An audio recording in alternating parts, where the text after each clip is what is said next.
12 minutos faltando para 1h. Mais uma vez, nós estamos aqui ao vivo com o Vitoriosa Debate. Desde já, a Rede Vitoriosa de rádio, de televisão, do IP.com, te agradece pela audiência, viu? Aliás, são muitas perguntas que chegam aqui para os nossos entrevistados. Se não der para falar todas no ar aqui, pode ter certeza que cada um vai ter aqui a sua cópia, o seu questionamento. E esse questionamento não é só feito aqui em Uberlândia, não. Nossas equipes foram a Curitiba para mostrar, já que tão citada Curitiba, que é modelo internacional de transporte público, será que é esse Eldorado mesmo? Será que é essa coisa tão bonita ou lá tem os seus problemas? Vejam aí.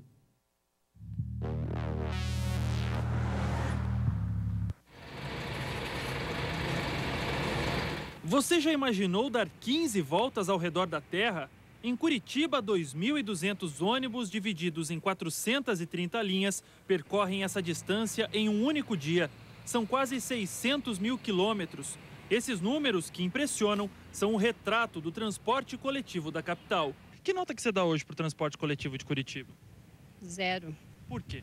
Tá horrível. Todo dia de manhã eu pego o ônibus, uma lotação, você vai esmagado dentro do ônibus. 7. Por quê? Ainda tem coisa que precisa ser melhorado, né? O transporte coletivo de Curitiba hoje é eficiente? Ele é extremamente eficiente, mas nós queremos que ele, além de tudo, seja mais eficiente e com maior qualidade. Segundo especialistas, o serviço é prejudicado por causa do trânsito. Curitiba tem hoje quase 900 mil carros. Isso sem contar os ônibus, as motos e os caminhões. Essa combinação toda gera estresse, ônibus lotados e atrasados e passageiros insatisfeitos. Os ônibus que estão meio velhinhos. O trabalhador já paga tanta coisa, né? Ainda um transporte tão caro. O sistema usado hoje na capital foi lançado na década de 70 pelo então prefeito e urbanista Jaime Lerner. O que antes era considerado um modelo, agora está ultrapassado. A Urbis afirma que já trabalha para resolver o problema, como, por exemplo, a ultrapassagem segura pela canaleta expressa. A cidade ela vai ter que crescer ou para cima ou para baixo. Curitiba evita de colocar elevados, como é o caso de São Paulo, onde os carros praticamente passam pelo terceiro andar, segundo andar dos edifícios, através dos elevados. Então, ou você vai crescer para cima, através desses elevados, ou para baixo, tirando principalmente o transporte público através do metrô. Eu sou a favor. Pelo menos a gente ia chegar a tempo no serviço, né? De acordo com o Instituto de Pesquisa e Planejamento Urbano de Curitiba, o IPUC, o projeto prevê que o metrô seja construído embaixo das canaletas por onde hoje passam os ônibus biarticulados da linha Norte-Sul. Ao todo, serão 22 quilômetros de extensão.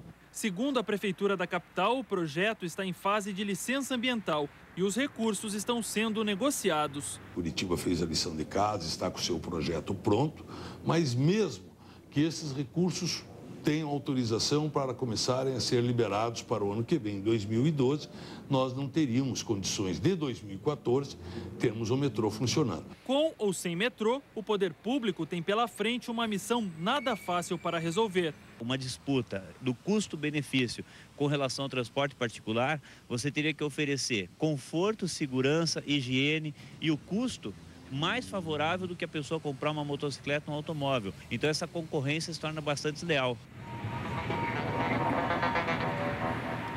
Vocês viram aí, na tida capital, modelo do transporte, os problemas acontecem. Tem uma senhora que foi entrevistada, eu pensei que era aqui de Uberlândia, do jeito que ela falou, ela foi tão incisiva assim, né? Pensei que era aqui de Uberlândia, mas é uma curitibana que consome, né? Que trabalha ali, que vive em Curitiba e que paga como usuária. Mas só que o problema não é só em Curitiba, não. Saindo de Curitiba, eu vou para Ituiutaba. Na cidade de Ituiutaba, os problemas, as conquistas, as aspirações. Como é que está o transporte público em Ituiutaba? Vejam só.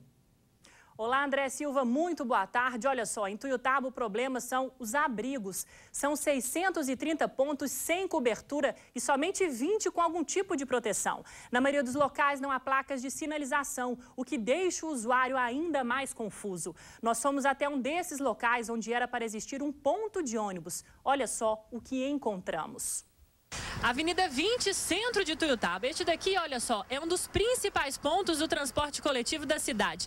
Não tem cobertura do transporte coletivo. Se não fosse essa que é da loja e esses bancos que são emprestados, vocês tinham que ficar quase que no meio da rua para esperar o ônibus. E os bancos estão todos quebrados.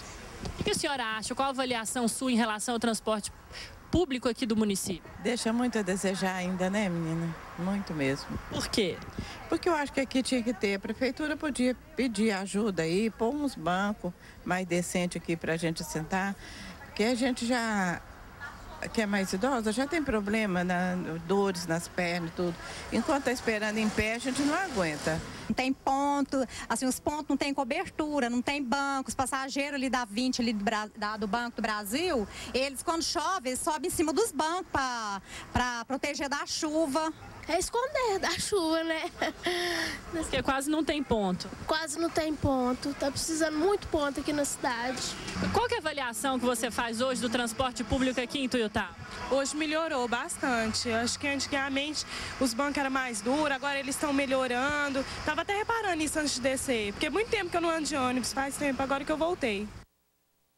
E os problemas não param por aí. Nos bairros mais afastados, a situação é ainda pior. No Santa de Virges, por exemplo, o transporte coletivo não entra por causa das péssimas condições das ruas. No setor, apenas uma rua asfaltada.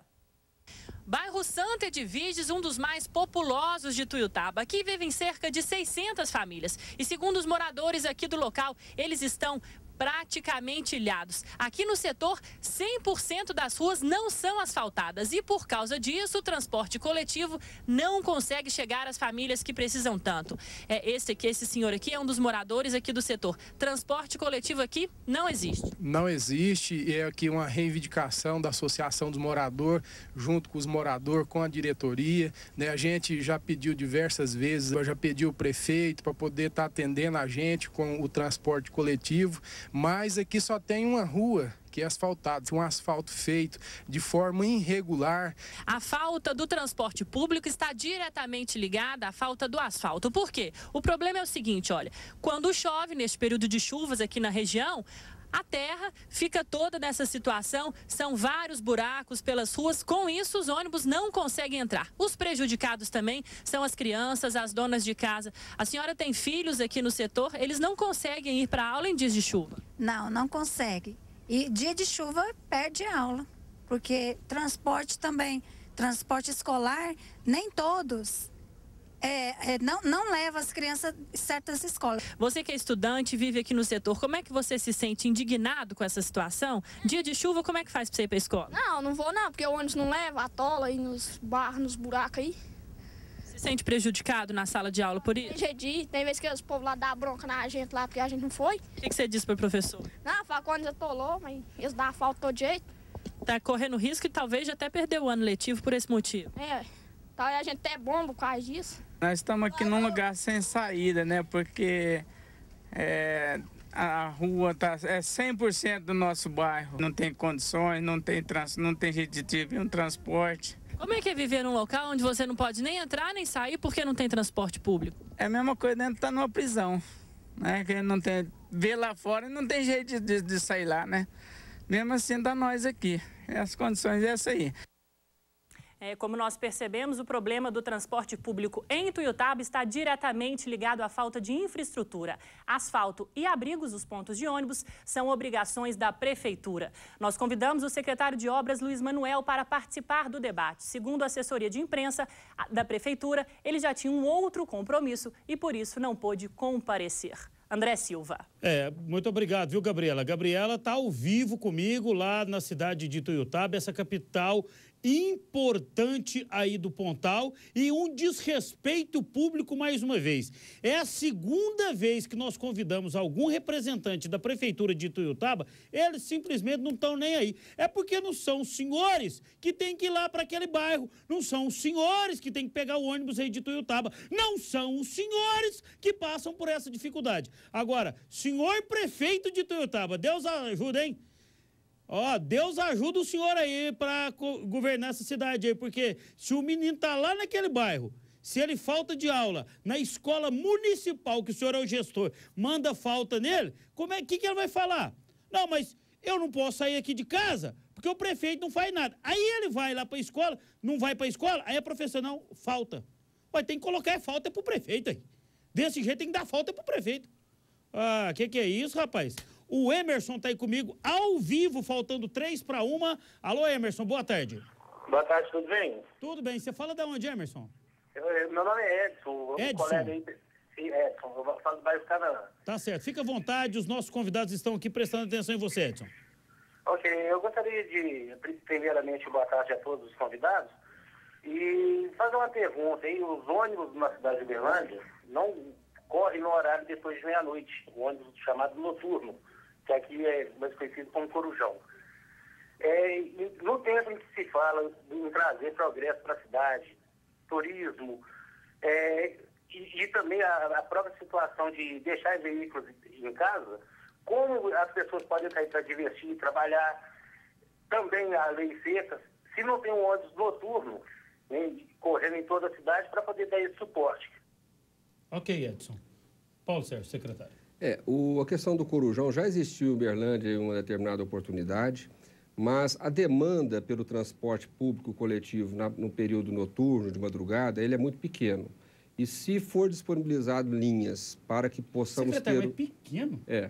Pequeno mesmo? Para poder suportar o custo do transporte. Então, isso provocaria um aumento ainda maior, impactaria ainda mais no preço da tarifa de transporte. Então, é um problema de você ofertar muitos veículos, às vezes eles estarem ociosos e nós aumentarmos o custo total do sistema. Tem o Walter comigo na outra ligação aí. Alô, Walter, boa tarde. Boa tarde, André. Você fala da onde, Walter? Eu falo de Maravilha. Fique à vontade com os nossos convidados. Direciona já a sua pergunta para quem você quer a resposta aí, por favor. Não, André, deixa eu te falar. Eu trabalho de motorista lá na Sorriso e eu acho um absurdo que faz com nós lá, porque nós é tratado lá igual cachorro. Nós vamos subir lá em cima para falar com a diretoria, com o tal de Jorge lá. O Jorge pega e fala, deixa nós no banco lá 2, 3 horas da tarde. Então, nós vamos falar com os delegados do sindicato lá, que está lá, tem delegado, 4 delegados, eles passam por cima da gente, falam que não vai fazer nada para nós. Então, a gente acha ruim, é por isso que a gente trabalha revoltado. Ok. O Walter fazendo a pergunta direciona ao senhor, né, Célio? É isso, Walter. Olha, eu quero dizer que nós estamos agora em um processo de negociação com as empresas para rever as condições de trabalho, a questão salarial, e um dos pontos exatamente essa questão do relacionamento do empregado com o superior dentro da empresa. E está tendo algumas dificuldades, mas nessa negociação isso é um ponto prioritário que nós temos tratado, porque é necessário realmente que tenha um tratamento mais adequado com os funcionários, como bem disse o secretário Paulo Sérgio, né, para que tenha um bom funcionamento do sistema, é preciso que trate o trabalhador com muito respeito. Tem que tratar bem dentro de casa, principalmente, né?